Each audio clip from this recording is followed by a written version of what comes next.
Welcome, everyone. My name's Jeff St. Laurent, and I'm thrilled today, a little bit more than usual, a lot more than usual, because in just a second, I'm bringing on an awesome mentor coaching client of mine.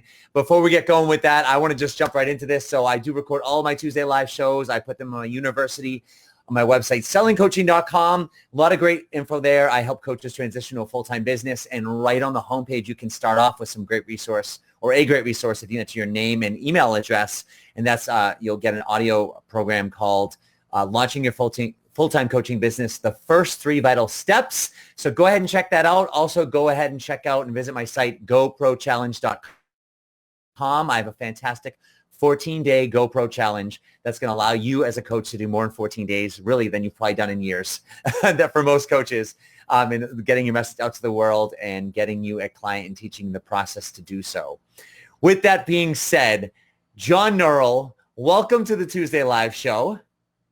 Jeff, it's good to see you again, my friend. Good to be back. John has been on, I actually should have counted. I should have done my work prior to this, but I think this, I was going to say the 3 times. And today we are celebrating, we're sharing, but we're also celebrating the fact that he is an author, officially an author. This is his book. And I have a signed copy right there on the page. I'm flattered because you put me in the acknowledgments in the back as well. Absolutely. And so it's a big celebration. I even got the purple lights in the background to match his book, showing up 6 strategies to lead a more energetic and impactful career.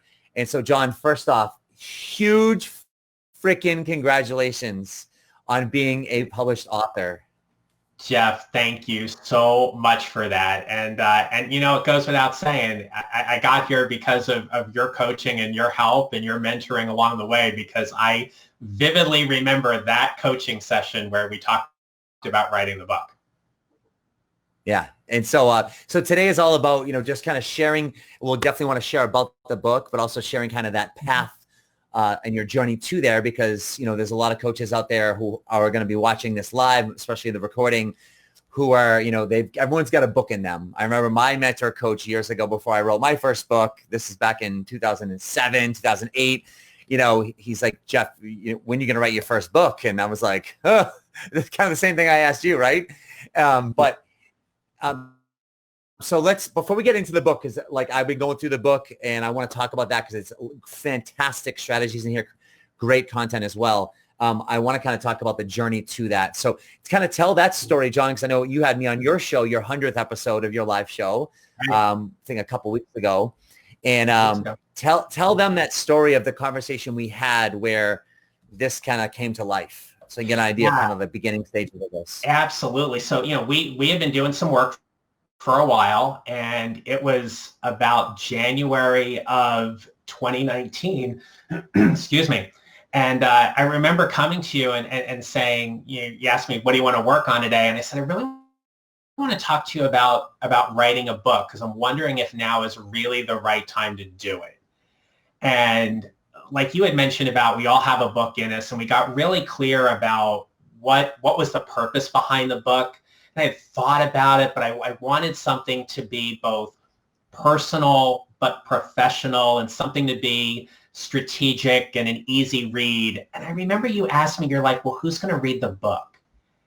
And it's kind of funny sharing this now, given everything that has happened in our world right now because of COVID, because I had remembered vividly thinking about that person who walked into an airport bookstore or an airport kiosk, and they were looking for something to read on their cross-country flight.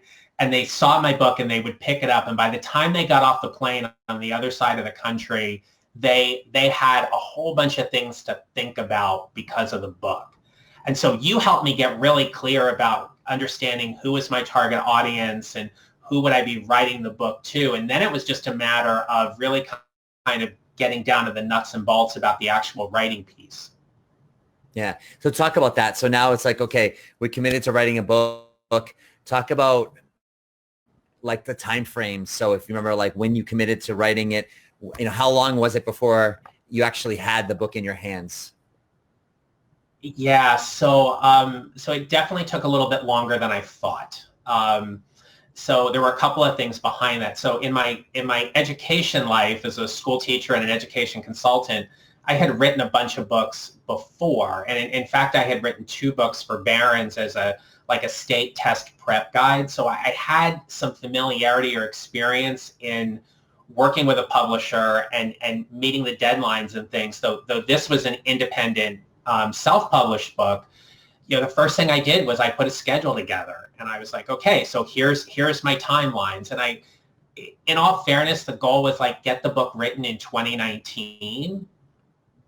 So what I didn't expect was that when I outlined what I wanted the book to be, and the first part of the book is a very, very personal tale for me about what it has meant for me to show up in my life. And I scripted out or outlined the things that I wanted to talk about there. And then I had the show up 6 strategies that appeared in the back part of the book. So I'm very proud of my very large and obnoxious Excel spreadsheet that I have. And I opened up a separate tab and I put all these columns in there about things that either I wanted to talk about or references I wanted to make, or points or talking points under each of those strategies. And so as things would come up, I would just start adding to the spreadsheet. And I kept this as a running document of where I saw my book coming to. Now, you and I had done some work about the actual feel of the book and shape of the book, and I wanted it to feel like a book and not a pamphlet. So you and I had set a goal for 50,000 words. Right? So 50,000 words, then you start breaking that down to well, how much could you write? How much could you write in a day, or how much could you write in a month? And I started doing some of those, and what I found is I started writing the first part of the book, which is very autobiographical. It sucked the life out of me. There were moments in writing that book where I cried retelling some of these stories about showing up, and I got to a point where I didn't pick up the book for a month. I had the first part written and that was done. And then I just kind of sat there with it and I was like, is it good enough? I had those kind of questions, and I was like, the goal is to get the book written. It's going to serve somebody. And so then it was about getting the second part done. And then once I got the manuscript done, which took me to about September. So if we say February to September, by getting the manuscript done, me reviewing it multiple times, I had given it to some people just to kind of give me some initial thoughts or feelings around it. And then it was about sending it off to an editor. And I hired an editor to do not only a content review, which is where he read the book for consistency and clarity, and then he went back and he did the grammatical edit on the book. And that was something that I felt was really important for me to invest in. So, standard rate for an editor is 2 cents a word. So 50,000 word book was $1,000, right there. And then there was all the content editing and stuff that went out there. And I'm so grateful for that expense. But then it was, well, now we got to do cover art, right? Stuff I hadn't even really thought about. It was well, what do you want on the cover? I was I don't know, words, here's the title of the book kind of thing. I don't know. And I'm a member of the local Chamber of Commerce, the Central Fairfax Chamber of Commerce here in Northern Virginia. And there's a guy whom I met who happens to be a graphics designer, and we talked one day, and he's the one who ended up doing the graphics design for the book. So that's where we came up with the swirl and, all the layout and stuff. And then there was the thing about the back cover. Well, what do you want on the back cover? What do you mean what I want on the back? There's got to be stuff on the back cover, and well, you got to get testimonials, and you need some reviews and get some clout on those things. And so I reached out to some of my IPEC friends, and I was like, would you be willing to give a testimonial on the back page? So that means you send them a PDF, and then they review it, and then you're giving them space on the back of your book in exchange for their testimonial, right? So it's great advertising for them. Quick side note. So Natalie Siston, who's one of my IPEC besties, her company is Small Town Leadership, and she did a review for the back cover. And it was like, great, thanks so much and everything. And I was reaching out to some podcast hosts on LinkedIn, and I sent a message to somebody. Her name is Tammy Loeb. She hosts a podcast called Work from the Inside Out. And she wrote me back and she's like, I'm not really actively looking for guests, but, your message kind of struck me. I'd love a copy of your book so I can take a look at it. So she's like, I want a hard copy, not an electronic copy. So I send her a copy off. And, quick side note here, she looks at the back cover and she goes, I love Natalie Siston. How do you know her? And I was like, oh, we went through coach training together. And she's like, can't wait to talk to you. And that in and of itself to open the door for then me to be a guest on her show in the upcoming months. But it was those things and layout. And I knew that for me, having the layout, the book in Amazon was going to stress me out. So I paid the same graphics designer to do all the layout within Amazon. And this is where the timeline, Jeff, got all wonky.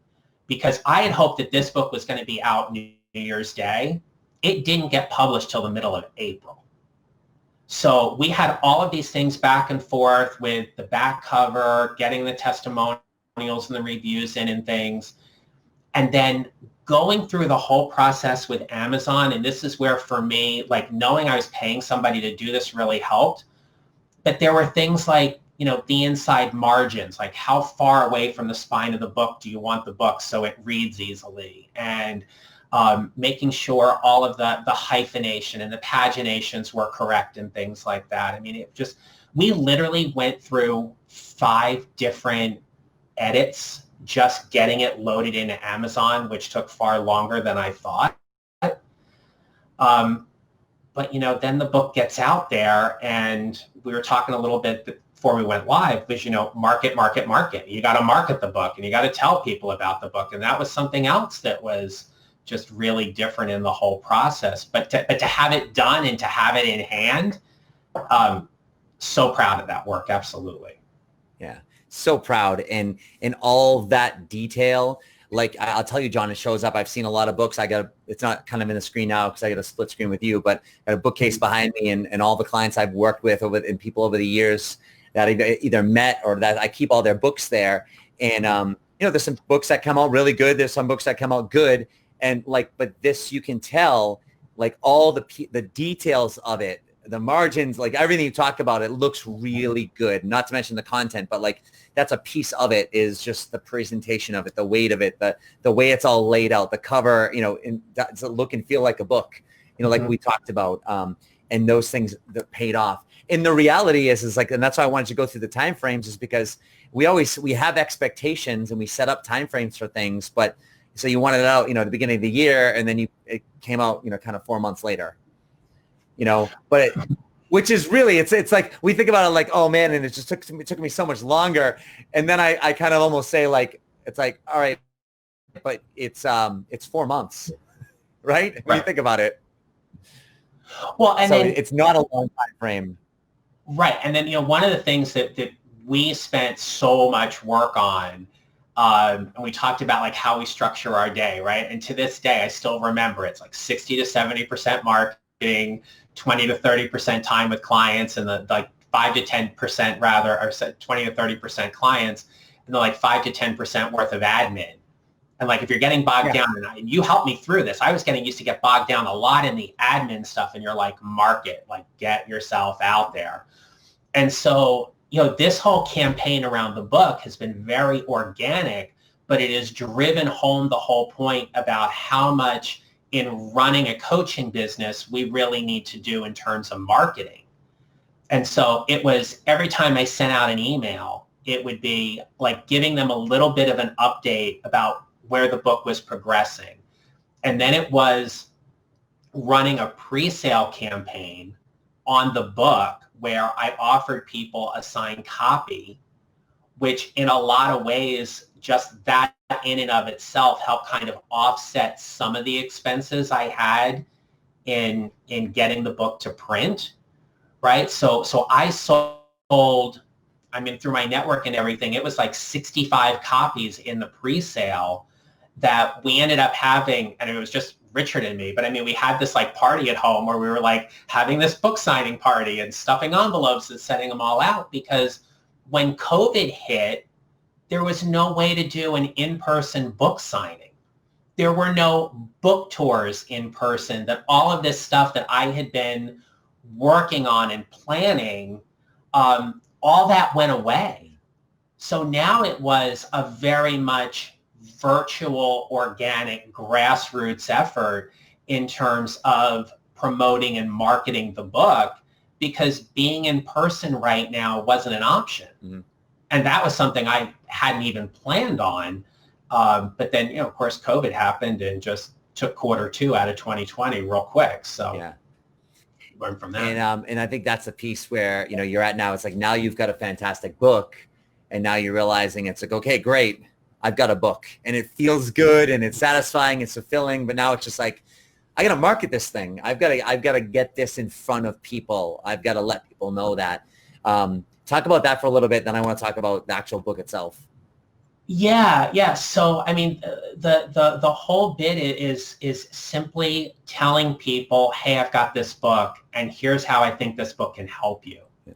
And so it's been a really interesting process, because as you coached me on, as we talked about, the book is not only a tool and it's not only a product, but it's also this thing that establishes me as an expert, right? So when people come to me and they're like, you know, I'm kind of curious, I talk to my team all the time about what it means to show up. You've got this book about it, so tell me how your perspective is different, or what's your perspective on it? And it's opened up these conversations. But if I'm not telling people about the book, then nobody knows about it. So right. It's about really being able to simply say, hey, here's the book. Here's how I think it can help you. Like over the weekend, I ran a Kindle promotion. So basically what it does is it drops the price of the Kindle, and then over the course of a week, it slowly inches back to its regular price. And I literally sent an email to a bunch of my friends. I love them dearly. We've been doing these virtual happy hours on Saturday. And the text literally said, and by the way, the Kindle version of my book is on sale today for $1.99. I've been putting these virtual happy hours together for 3 months. If my friendship is not worth $1.99 to you, we have another issue. Buy the damn book, right? Right? Like, you got to be set it lovingly, right? Kind of like, you know, just like in that kind of way, right? And the next thing you know, there's like 8 sales in your dashboard. And then I went and I asked people, and I was like, could you share this on your wall for me, or could you share this out on Instagram or Facebook? And then you see those things get spread. And that's to your point about like the marketing stuff, which is like we keep spreading the word. And if we're not telling people about what we're doing or making an offer to help them, which is, hey, I got this book, I think this can really help you, nobody knows about it. And yeah, that's huge. So the really cool thing was the book got to number 54 on Kindle and Business Leadership over the weekend. Nice. So that was really cool, seeing that just kind of escalate and go up in that way. And it just goes to show you, like, you're doing the work, you are marketing it, and it's hard to get those things out there. It's hard to get that word out there, but you start to create your own momentum, and it gives you a reason to do it. But just because you publish a book doesn't mean like, okay, I published a book, now I'm going to get all these clients, all these people are going to hire me. It's like, no, like you've got something that gives you the credibility, that does a lot of things, but you've got to do the work now to get it in front of people, because you never know who's going to see it, in, like the podcast story, the person on the back of the book, etc. Like, that's just how it begins to unfold. And to that point as well, you know, how often have you said to me and everybody else, which is there are multiple touch points or multiple contacts where people have to get to know you. So the book just becomes one of those contact points, and that might lead them to check out your social media, check out your website, or even, you know, buy the book and then kind of see where that goes. But it, you know, very rarely what I have found is that someone goes, oh, that's a book, I'm going to go ahead and buy it. They still have to take time to get to know you and learn more about you in that regard. Absolutely. So let's talk about the book for a minute before we wrap up. what you said earlier, I echo that. Like the first, like almost half the book is like there's a piece of your story, and you really dive into it of like, you know, how what you went through with your parents, and then it was powerful, John. Like it was detailed, but it was how you showed up in your world before you went into the 6 strategies, and I admired that piece above anything, because like you were vulnerable, and part of the thing that I feel like it's important for us as coaches to be able to share our story and share who we are, so people can begin to relate to us. And I felt like, and even though I knew you and of your story, like I didn't know it within the detail that you share in here at all, because we would never have had the time, to share that. And I was impressed, and it made me even, I've already respected you for who you are and what you've done, but I respect you on another level because of what you've had to go through to get to the place where you're at today, professionally and personally. And I believe that does a lot to the second half of the book, where people respect you on a new level. Those that are going to take the time to read that, and they're going to listen to the strategies that you give in the second half, probably at a different level. So talk about kind of like your version of what's in the book, and how it can help people. Sure. So thank you for that. And I fully believe that we get to this point where we are right now because it is a reflection of the totality of all our experiences. Mm-hmm. So what I share in the front part of the book, which in large part is about my coming out story and what that meant for not only severing my family relationship, but also how we were able to heal and come full circle because of that. The lessons that I learned along the way all kind of drove this point home, that how we show up matters. And seeing the parallels between what happened to me personally and what I was learning from that, but then taking those lessons into my work and my career, and how I showed up as an educator, as a leader, as a coach, but then to pull that into my coaching practice. One of the most amazing things in all of this, and I think for me, as I listened to what I was hearing from my clients, was that I kept hearing them say, well, I need to show up more, or I need to show up differently. And the parallel here is that it's like when somebody goes to an interview and they say, you need to hire me because I'm a team player. And my first thought is, I don't know if you play on a team the same way that I do. So the book Show Up was really a way to kind of norm a conversation around, here are the 6 strategies that I believe very strongly in for what it has meant for me to show up in my life and career that I can share with you.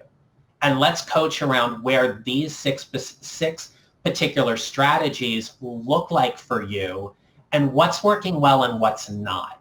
And what are the blocks in your way from really showing up fully so you can be at your best. So yeah, the book kind of weaves this nice little story together. And even in the second part where the strategies are detailed, there are references back to the beginning, but you could look at it as 2 separate books. And I even write about this. I'm like, if you want to know my story, read the story because it's really good. And if you just want to get to the tactical stuff, get to the tactical stuff because that's really going to help you. But one of the things, Jeff, and this is something that just happened a couple days ago, but anybody who signs up with me one-on-one, I send them a copy of the book. I send them a signed copy of the book. And I had somebody who recently signed with me, and I was like, okay, got her address and sent her a copy of the book. And she sent me an email the other day, and she said, it's been a crazy week, and I just want to let you know I got your book, and thank you. And after reading your book, I now know more than ever you're the right coach for me at this time. And it was like a whole year's worth of work plus came like flooding back to me, and I was like, there's somebody that got it. Like they're benefiting from it, and it's touched them in some way. And I know there are others that are out there, but that's part of the reason why we write books. We write books to serve people, to share our stories and our messages, our life lessons and the lessons that we've learned along the way, to really pull them in a little bit closer, to serve them, to give them some things to think about that are going to help them move their life forward. And that, to me, is the best reason for writing a book. Wow, I could never have said it better myself. Like that's exactly it. Yep. And that makes all of the time and energy and frustration and work that you did worth it. Yeah, it's so great to hear that, John. Thanks. So let people know how they can get a signed copy for themselves. I'll pull your website up here. Yep. So you can go to johnneral.com/book. And there's a tab right at the top that says book. You can click on that. So it'll link to the book on Amazon and Barnes & Noble, but there's also a link there if you want a signed copy. Just click on that, and I'll make sure you get a signed copy as be very, very happy to sign one and send it out. And if you know somebody who you think would also benefit from the book, I will tell you it does make a really nice gift. I've had people reach out to me and said, "Hey, could you sign a bunch of copies and send them to people on my team? Right now, they're going through a lot with COVID. I think this book would really help them." Have done that too. So think about those things if you think there's a way for the book to serve. That's awesome, John. Thank you so much, and thank you for being a part of the show again. You keep doing things that are show worthy, like showing up and writing books. And quitting your job after 25 years, 5 years career, and all those great things along the way. So I very much appreciate you and what you've done because with what I do with coaches, I feel like you're amongst a lot of other people as well, a great role model for paving that way. And it's only the beginning for you. And I'm excited, especially for when you can get back out into the world, when you can, be face to face and, having people pick up the book and buy the book and do events and have all the books in the back room of the table, and you can, sell a bunch of copies, and because that's a great avenue and a great feeling when you're actually able to make that instant transaction too. So. Well, and Jeff, and thank you, because you've been such a big part of my journey and my help, and there are so many times when I keep thinking back to our coaching sessions about how you kept saying, this is a long game. This is a long game. We're like going to do things little by little. And writing the book last year was hands down the best thing that I did for my business in terms of how it's elevating it and getting me more out there this year. So thank you.